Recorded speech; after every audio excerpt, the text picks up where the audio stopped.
Assalamualaikum warahmatullahi wabarakatuh.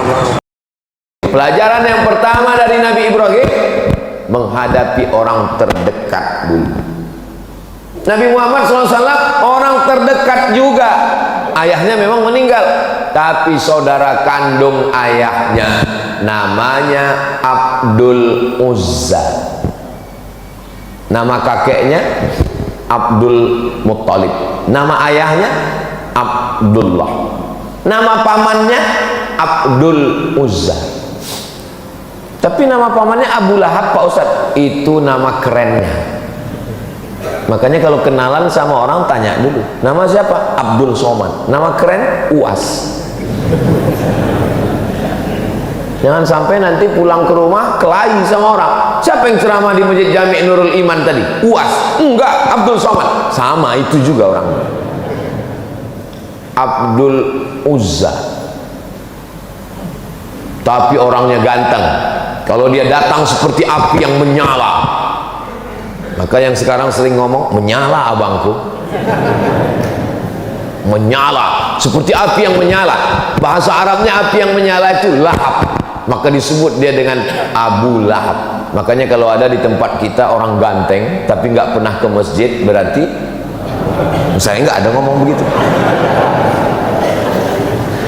Di Pekanbaru ada, saya lewat di jalan, ada rumah makan, mampir rumah makan Abu Lahab.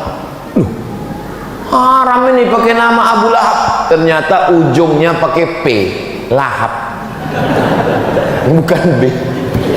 Kalau lahap maksudnya makan, kalau di situ lahap. Nggak tahu rumah makan itu sudah buka atau tutup, karena takut orang mampir. Tarmihim bihijaratin min sijil. Bapak Ibu yang dimuliakan Allah Subhanahu wa taala, ujian pertama pemuda hijrah, orang tua. Jangan sampai kurang ajar dengan orang tua. Lembutlah kepada mereka. Wa in jahadaka ala an tusyrika bima laysa laka bihi ilmun. Kalau ayahmu ibumu memaksamu untuk beribadah kepada yang bukan Allah, mempersekutukan Allah, maksa buat dosa. Kamu nih baju kamu seperti baju nenek-nenek, buat malu. Buka jilbabmu, buka hijabmu. Lihat nih baju mama seperti mak lampir. Jangan lawan, tetap lemah lembut. Apakah boleh diikut orang tua yang kufur? Tidak boleh. Wa sahibhuma fid dunya ma'rufa, tapi tetap bergaul dengan baik. Bagi yang sudah masuk Islam, saudaranya, ayahnya, kakaknya, adiknya, ibunya belum Islam, jangan kasar. Ini mau dekat hari raya kurban, sapi kita sudah ada 9. Ustaz kok tahu? Itu sudah penuh 8 sapi. 10 sapi sudah. Masih ada 20, masih ada 12 sapi lagi. Masya Allah, tabarakallah. Mudah-mudahan sebelum sampai tanggal 10 Zulhijjah itu daftar sudah penuh semua, insya Allah. Amin. Waktu rapat antara panitia kurban, alhamdulillah Bapak Ibu, masjid kita tahun ini ada kurban sapi dan ada kambing. Siapa yang kambing? Saya kambing, saya kambing. Semua ngaku sapi dan kambing, berkurban sapi dan kambing. Fasalli, salatlah li rabbika, kepada Allah, wanhar, dan berkurbanlah. Ujian yang pertama, korban perasaan menghadapi ayah bernama Azab. Selesai. Kenapa ujian saya berat Pak Ustaz? Ada orang yang dilahirkan dari keluarga santri, ayahnya kiai, ayahnya Andre Guruta, ibunya perempuan yang solihah. Sedangkan Nabi Ibrahim saja diuji, apalagi kita. Kalau ada orang tuamu tidak baik, berarti ujianmu seperti ujian Nabi Ibrahim. Berarti menurut Allah engkau mampu menghadapinya, karena Allah tidak memberikan ujian lebih daripada kemampuanmu. La yukallifullahu nafsan illa wus'aha.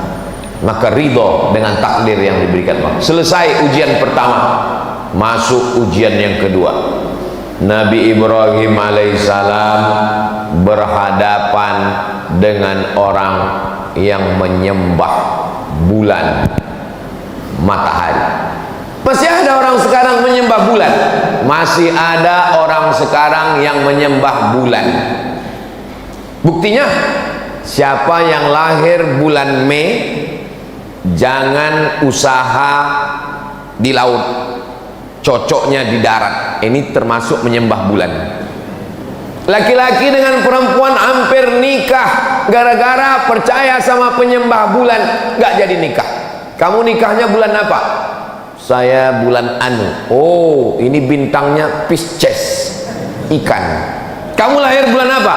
Saya bulan April. April Taurus, kambing. Kambing nggak cocok dengan ikan. Nanti masuk angin gembung mati. Batal nikah hanya gara-gara percaya pada penyembah bulan dan bintang.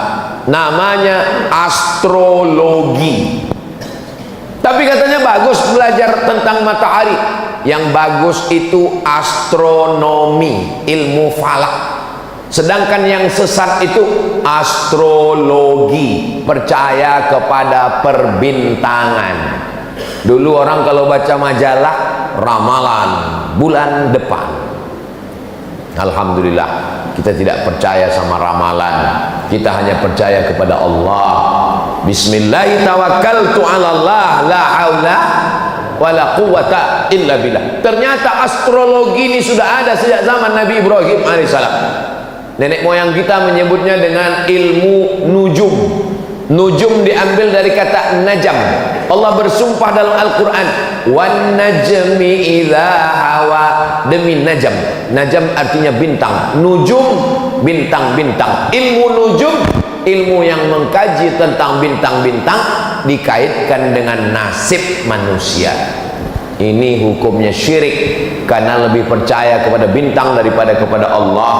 Meniadakan kuasa Allah, yang berkuasa adalah planet bintang-bintang. Dalam Islam diajarkan la ilaha illallah. Tidak ada itu kuasa bintang-bintang bisa mempengaruhi nasib manusia.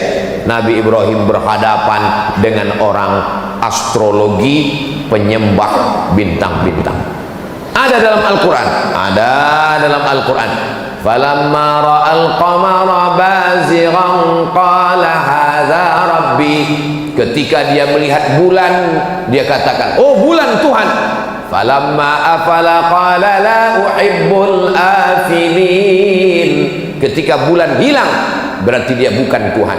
Falamma ra'a asy-syamsa bazighatan qala hadza rabbi. Ketika muncul matahari, oh ini Tuhan. Hadza akbar, ini lebih besar daripada bulan. Falamma afalat, ketika dia hilang, berarti dia bukan Tuhan. Banyak orang mengartikan ayat ini, mengatakan Nabi Ibrahim sedang mencari Tuhan. Lihatlah perjalanan Ibrahim mencari Tuhan. Dia lihat bintang, dia sangka Tuhan. Dia lihat matahari, dia sangka Tuhan. Nabi Ibrahim bukan filosof. Yang mencari Tuhan itu ahli filsafat. Aristoteles, Demokritos, Sokrates, Thales, itu yang mencari Tuhan. Sedangkan nabi-nabi tidak pernah mencari Tuhan. Nabi Ibrahim tidak pernah mencari Tuhan. Allah yang memperkenalkan diri kepada nabi-nabi. Ma'rifah namanya, perkenalan Allah kepada nabinya. Lalu apa maksud Nabi Ibrahim melihat matahari bulan? Dia mau mengajar para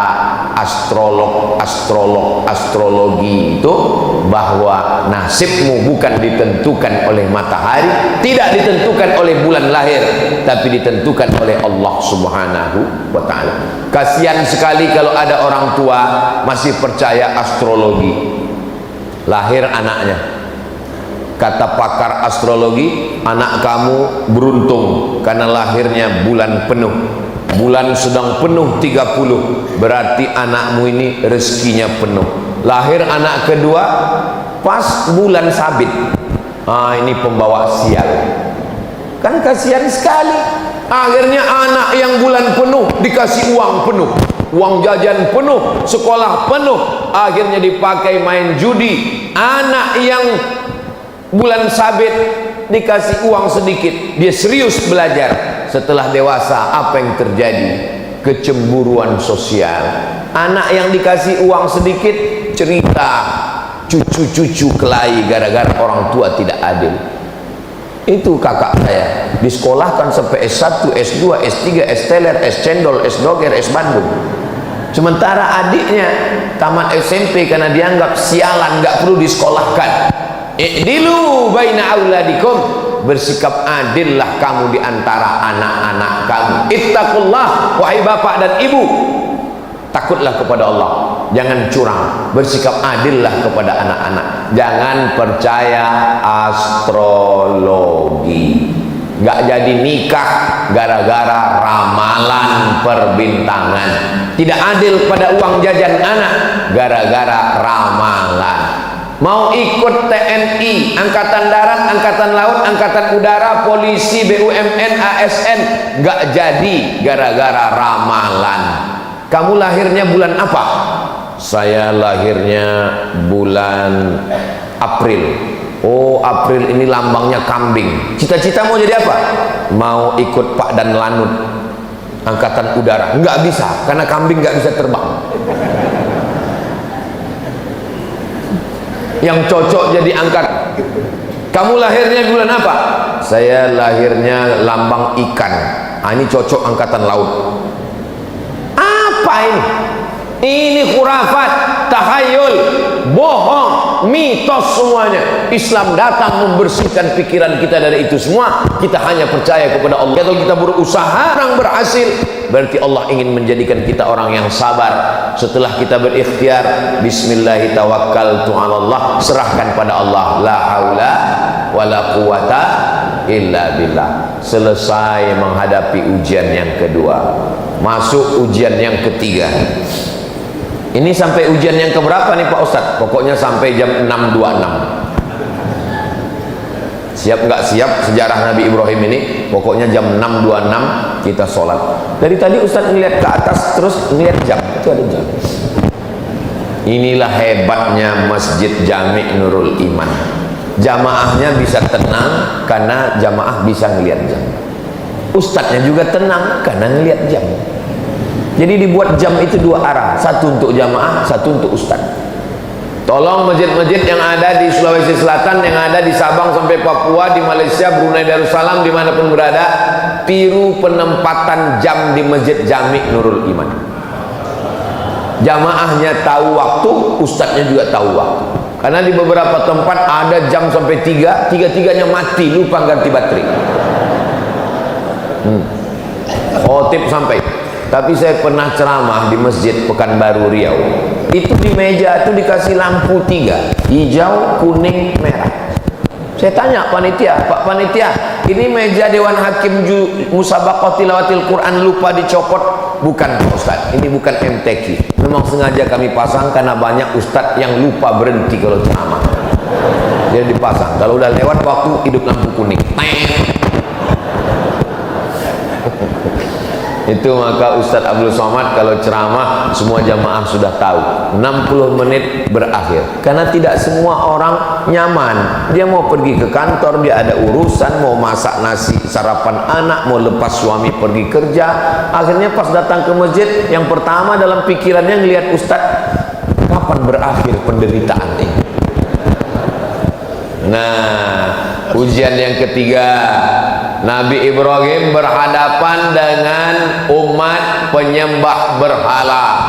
Ada patung makhluk hidup, binatang, serangga, yang besar yang kecil. Ketika semua mereka sedang pergi ke berhala itu, dihancurkannya semua, dipecahkannya, diambilnya kampak, digantungkannya di berhala yang paling besar, ditinggalkannya satu. Pulang dari manen kurma, mereka lihat Tuhan-Tuhannya hancur. Tuhan jadi hantu. Anggil Nabi Ibrahim, diabadikan dalam Al-Quran. A'anta fa'alka, engkau yang menghancurkan Tuhan-Tuhan kami ini wahai Ibrahim? Nabi Ibrahim menjawab dengan logika akal. Apa kata Nabi Ibrahim? Bal fa'alahu kabiruhum hadza, yang melakukan ini adalah patung yang paling besar. Kalau enggak percaya, fas'aluhum in kanu yantiqun, tanyalah yang kecil-kecil ini kalau mereka bisa bicara. Padahal jelas yang menghancurkan itu Nabi Ibrahim. Nabi Ibrahim ingin mengajak mereka menggunakan akalnya, karena mereka punya otak, punya pikiran, punya akal, tapi tidak pernah dipakai. Diajak bicara nggak mau, dihancurkan, ditunjukkan.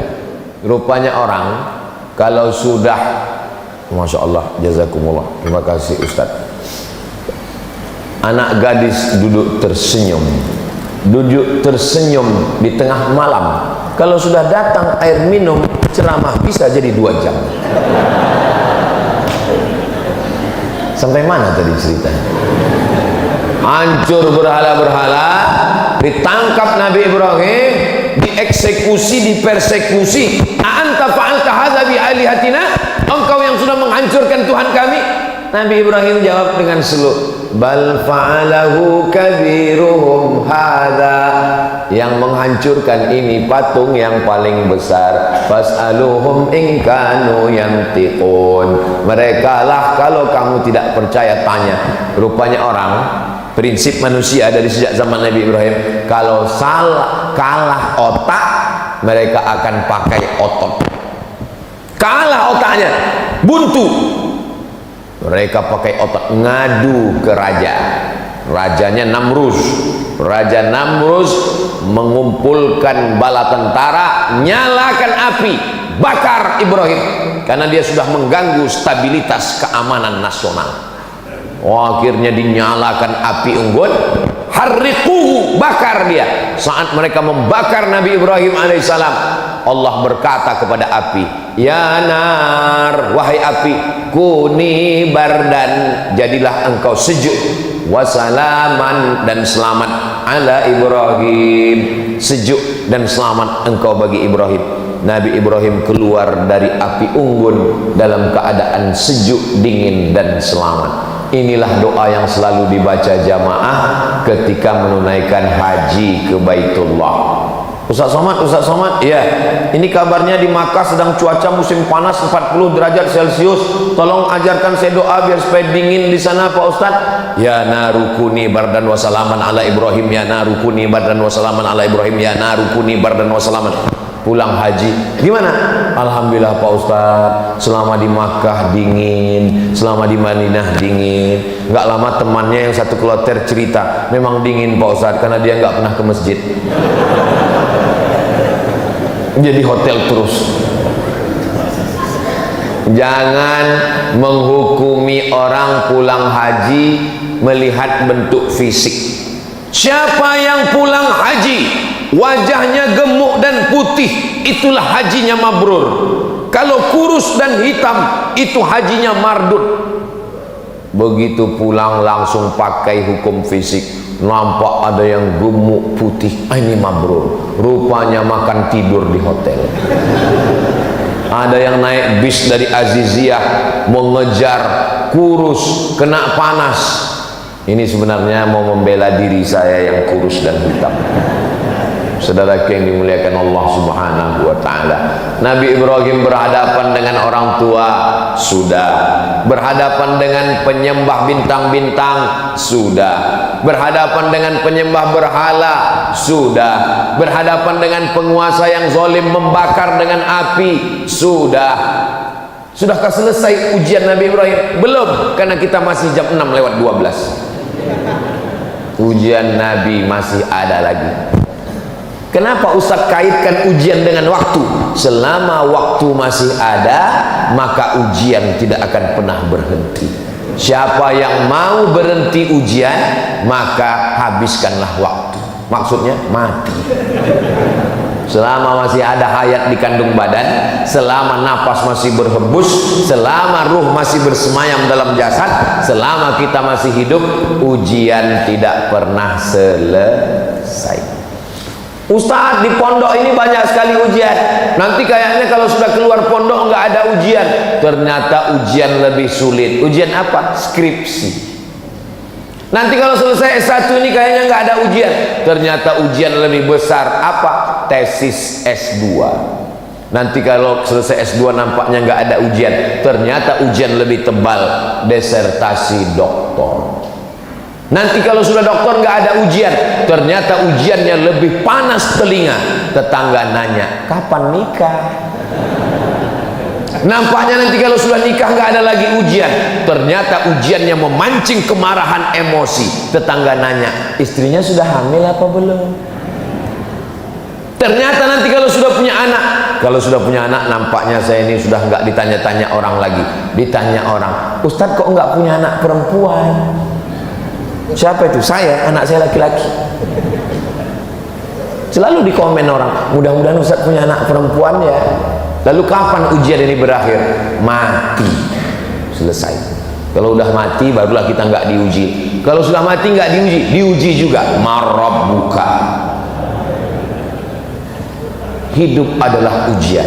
Berani hidup, berani menghadapi ujian. Takut menghadapi ujian, jangan hidup. Takut hidup, mati saja. Boleh untuk update status pagi. Bagi adik-adik yang punya usaha baju kaos, boleh tulis, berani hidup, berani menghadapi ujian. Takut menghadapi ujian, jangan hidup. Takut hidup, mati saja. Jadi supaya orang kalau lihat baju kaos kita, bagus juga. Tapi baju kaos yang model begini jangan dibawa sholat ke Masjid Jami' Nurul Iman. Nanti orang sholat di belakang lihat, betul juga.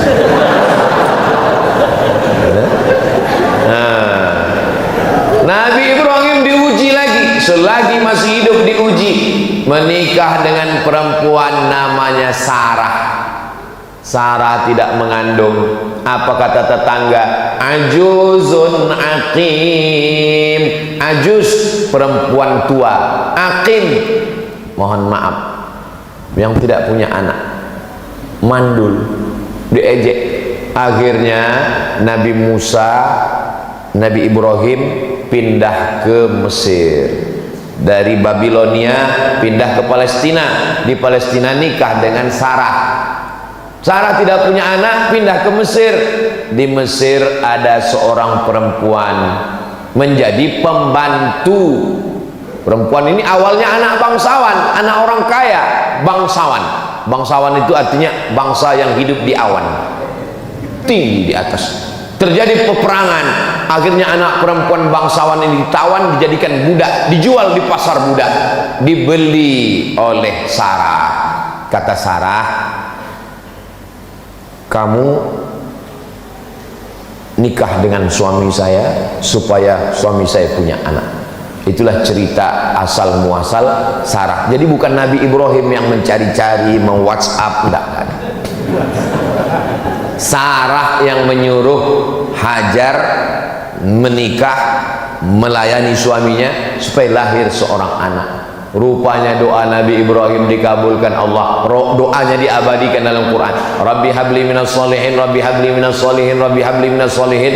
Lahirnya anak, seorang anak pada umur Nabi Ibrahim, dalam tafsir Ibnu Katsir 86 tahun. Bapak, ada di antara bapak yang umur 86 tahun? Kalau ada umur 86 tahun masih gendong anak, itulah Nabi Ibrahim alaihissalam. Saya sarankan ke adik-adik kalian kalau bisa cepat nikah, jangan lama-lama. Tamat kuliah, kerja, ada modal untuk beli mahar, Quran dan seperangkat alat sholat dan uang panai, nikah. Jangan tunggu lama-lama. Kenapa? Nanti kalau kalian lama nikah, pas gendong anak kecil, orang nanya, cucu ya Pak? Ustadz kau tahu? Saya pernah kena.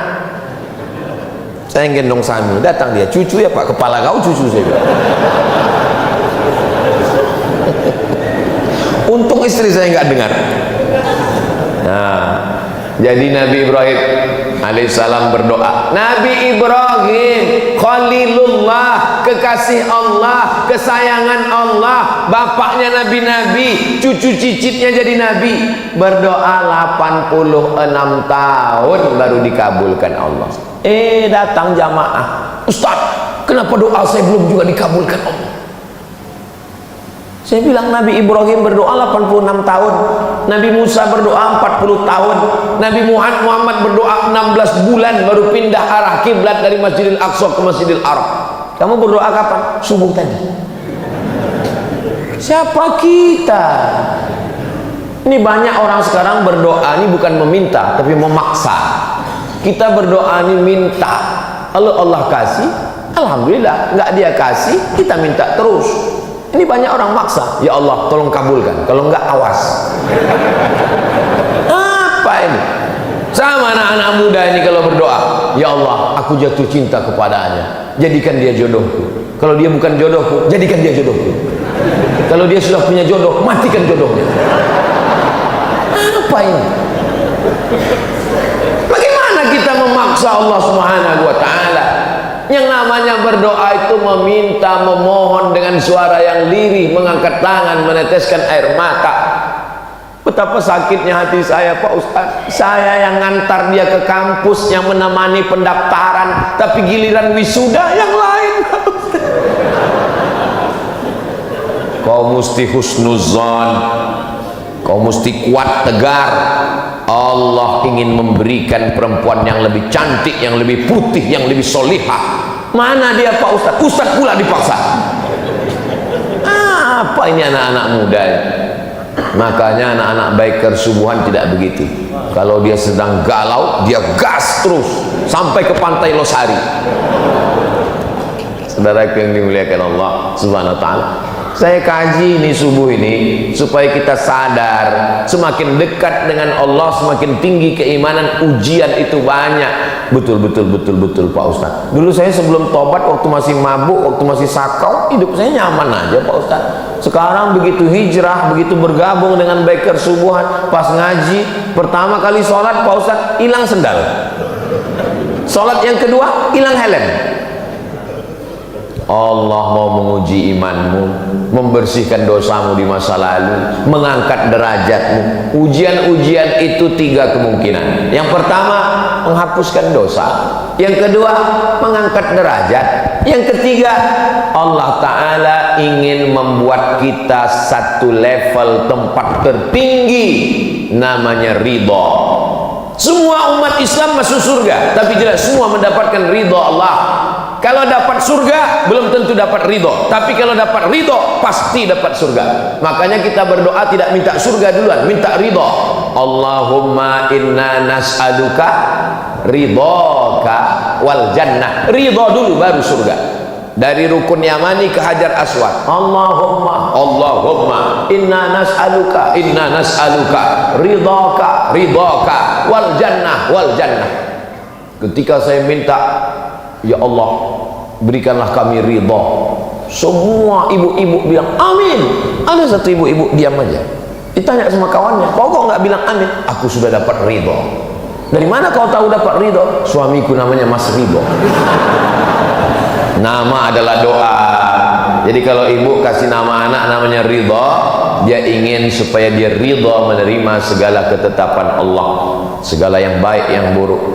Makanya rukun iman itu kan ada 6. Antu'mina bil qadari, beriman kepada takdir, khairihi wa syarrihi, yang baik dan yang buruk.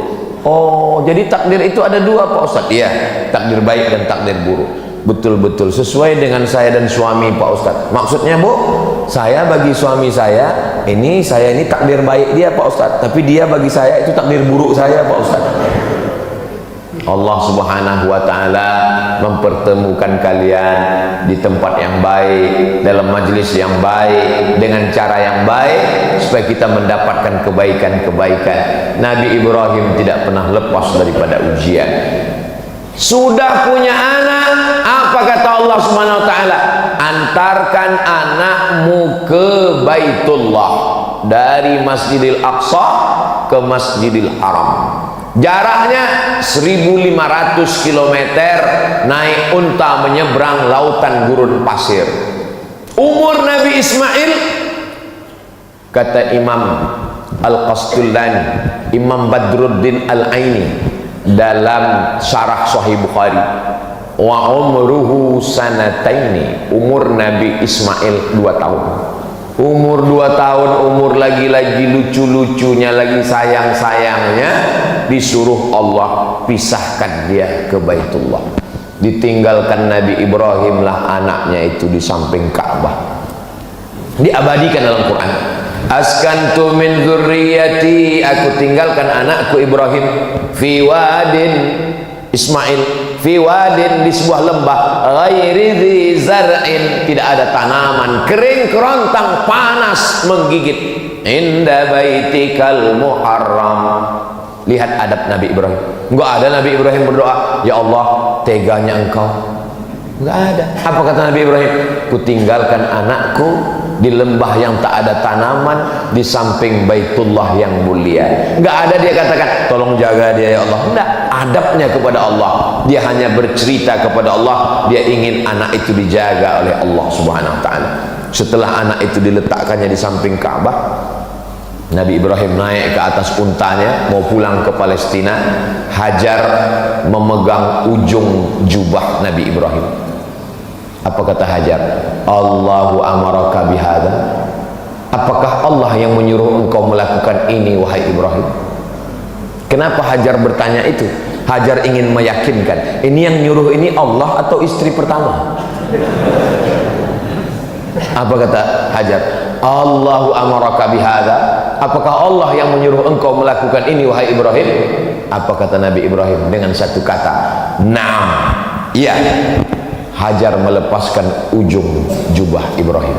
Apa kata Hajar? Idzan lan yudayyi'ana, kalau Allah yang menyuruh, dia tidak akan menyia-nyiakan kami di sini. Yang meninggalkan kami engkau pencari rezeki, yang bersama kami di sini pemberi rezeki.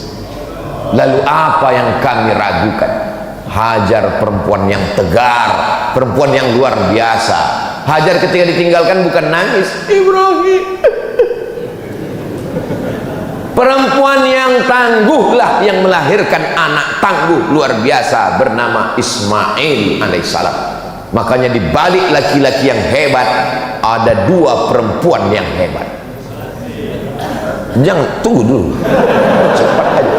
Maksudnya dua itu maksudnya ibu dan istri, itu maksudnya. Ini orang ini udah lain aja nih bu. Di balik Nabi Ismail yang hebat ada dua perempuan yang hebat. Ibunya dan istrinya melahirkan orang-orang yang hebat. Nabi Ibrahim hebat, dua perempuan yang hebat. Ibunya solihah, nama ibunya Umailah, dan istrinya perempuan yang baik-baik. Itu maka kita selalu menyebut keluarganya Ali Ibrahim wa ala Ali Ibrahim. Ali artinya keluarga, tidak hanya Ibrahim tapi juga keluarganya yang baik-baik. Selesaikah ujian Nabi Ibrahim? Belum selesai. Masih ada ujian menyembelih anak, masih ada ujian membangun Ka'bah, masih ada ujian memanggil jamaah haji. Tapi waktu kita sudah sampai 626. Jangan kemana-mana, kita lanjutkan setelah yang satu ini.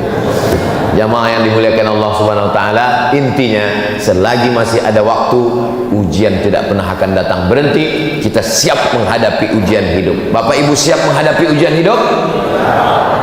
Mau nggak siap dia datang juga. Memangnya kalau kita bilang saya nggak siap Pak Ustaz, memangnya datang malaikat membawa ini ada ujian, kamu siap apa enggak? Kalau kamu siap saya kasih, kalau enggak saya kesana dulu ya. Nggak ada begitu, mau siap nggak siap tetap. Maka kuatkan diri dengan sholat. Allahu Akbar, serahkan kepada Allah. Inna sholati wa nusuki wa mahyaya wa mamati lillahi rabbil alamin. Salat, zikir, baca Quran itu menguatkan pundak bahu kita untuk menghadapi ujian-ujian. Tapi saya tidak mengatakan saya yang ceramah, saya yang paling siap. Tidak.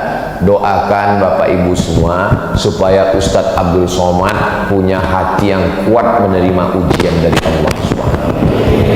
Kita ini kuat kalau saling mendoakan. Kita tidak pernah berpisah. Walaupun saya akan pulang besok pagi ke Sumatera, ke Riau, tapi kita tetap bersama dalam doa, saling mendoakan. Mudah-mudahan kita semuanya istiqomah, mati husnul khatimah.